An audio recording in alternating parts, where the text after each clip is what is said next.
Hello friends, नमस्कार। जय Jagannath. Manorama recipe रे आपण मानकु स्वागत करुच्ची। आज मु आपण मानक सहित सिंब राई बा सिंब बेसर प्रस्तुत कर देखैबी। घरे घरे आपण मानक घरे समस्तଙ୍କ घरे ए सिंब राईटी प्रस्तुत हुए, हेले प्रणाली समस्तଙ୍କର टिके टिके भिन्न थाए। मु आज मो शैली रे ए सिंब राई रेसिपीटी आपण मानक सहित शेयर करिबी।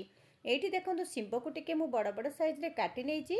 आपण एठी सिंब को काटिला टिके चेक कर नउथिबे, भितरे बहुत पोक रहि जाई थाए। एठी आलू को टिके लंबा काटिची, सारू को मध्य लंबा साइज रे काटिची। आ एठी मु नै जाईची बाइगण आ पियाज संडा किछि काटिकी पानी रे रखिची।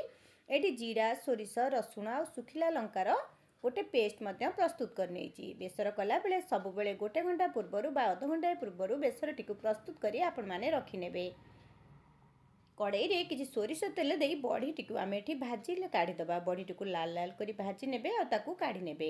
एबे सेई कड़ाई रे अल्प टिके तेल बा गोटे चमच तेल देई दबा, गोटे सुखिला लंका देई दबा, आ सेतिरे किछि पंच फुटण ऐड करिबा। फुटणटी भल भाबे फुटी गला परे काटी रखितिबा पियाज टिकु मध्ये आमे एठी ऐड करनबा। पियाज को एठी बेसी भाजीबार किछि दरकार नै, हल्का भाजी गला परे काटी रखितिबा सिंब, आलू, सारू को एठी आमे देई दबा।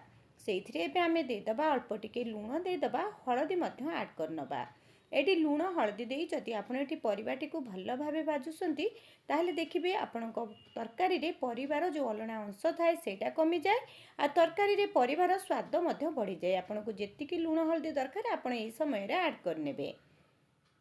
एटी घोड़नी देई परिबाटी को टिके भाजी होबा पई छाडी दबा। एबे मु आ ताकू घोड़नी देबिनी, खोलारे ताकू पानी सुखिबा पर्यंत भल भाबे परिबाटी को भाजी नेबी। पानी सुखिबा पर्यंत आपण ताकू अपेक्षा करिवे। पानी सुखी गला परे आमे सेठी परिबारे आमे सेठी मसलाटी को ऐड करिबा। एठी देखंतु परिबारु पानी हमर सुखी आसलानी। जो मसला पेस्टटी आमे प्रस्तुत करथिले सेतरु 3 रु 4 चम्मच मु एठी ऐड करनेली। नेकी ताकू टिके मिसेई नबा। गैस रो फ्लेम को स्लो रे रखिबे, नहले जो बेसरटी आमे जदि हाई फ्लेम रे भाजीबा हम बेसरटी पिता हो जिवो।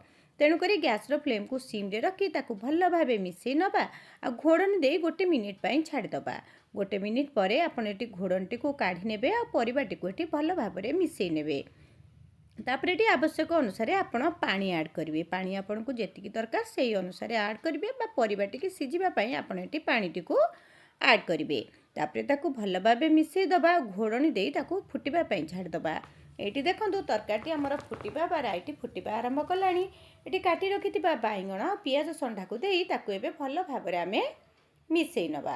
मिसेई नेला परे ताकू आमे घोड़नी देई परिबाटी को आउ 3-4 मिनिट पर्यंत छाडी दबा, जेमती परिबाटी हमर एटी भल भाबरे सिझी जिवो। एटी देखंतु मु ताकू घोड़नी देई 3-4 मिनिट पई छाडी दउची। आजिर रेसिपीटी जदि आपण मानको भल लागे गोटे सुंदर कमेंट दबा सहित चैनल को सब्सक्राइब करबा पई जमार भी भूलिबेनी। आशा करछि रेसिपीटी मध्ये आपण मानको भल लागिबो। एटी देखंतु परिबा गुडी का हमर धीरे धीरे सब सिझी गलानी। सारू आलू सब भल भाबे एटी सिझी जाईची।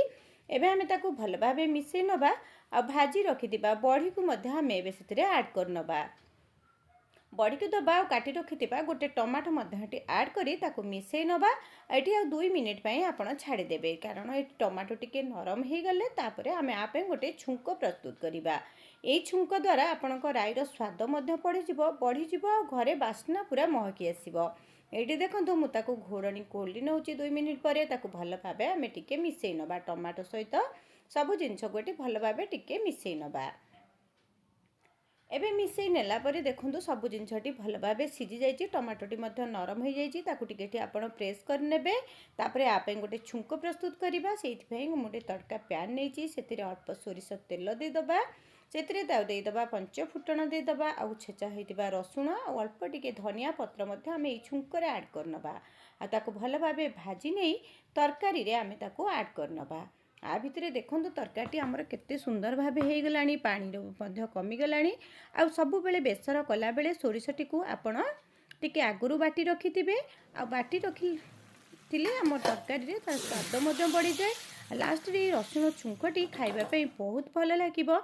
आपण ए प्रोसेस रे गोटे थर घरे निश्चय ट्राई करंतु।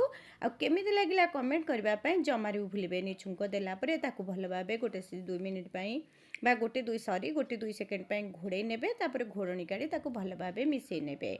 एबे ताकू घोड़े ठंडा हवा पे टिके छाड़ीदबा। देखो राईटी ठंडा होला परे आपन केमती लगुच निश्चय कमेंट करेंगे, कारण राईटी सतरे बहुत भल लगुला। भिडियोटी को मुझे रखुची। नमस्कार, जय जगन्नाथ।